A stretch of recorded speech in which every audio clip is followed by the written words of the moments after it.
The government can print money. Why doesn't it just print some and hand it out?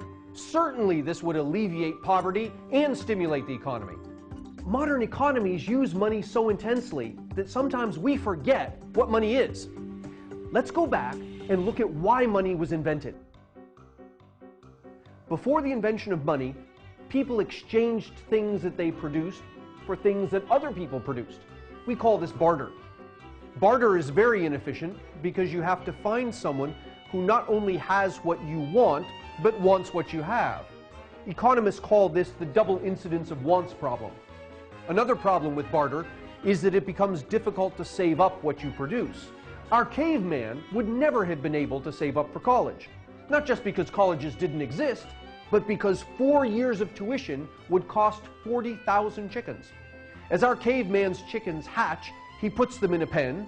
Over time, he adds more and more chickens. But as time passes, the first chickens grow old and die. Our caveman is never able to save for college because chickens don't last long enough for him to save up enough chickens to pay for college. Economists call this the retention of value problem. Money solves both the incidence of wants problem and the retention of value problem.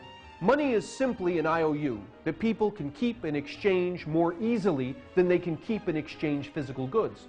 With money, any caveman can trade with any other caveman, regardless of what they produce. Because now the first person has to want what the second person has, but the second person doesn't need to want what the first person has.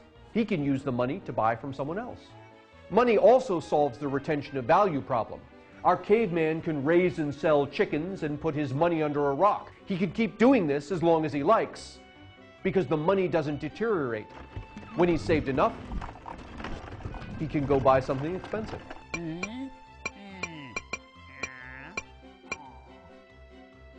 Now that we remember why we invented money in the first place, it becomes clear why printing money won't make people richer.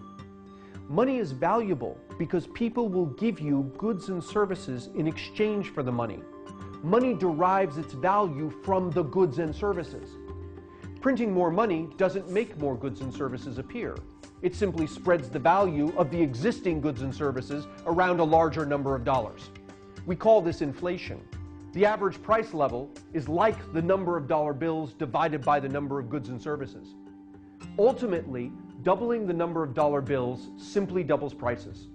If everyone has twice as much money, but everything costs twice as much as it did before, people aren't better off. People aren't better off because our wealth comes not from money, but from the goods and services that money buys.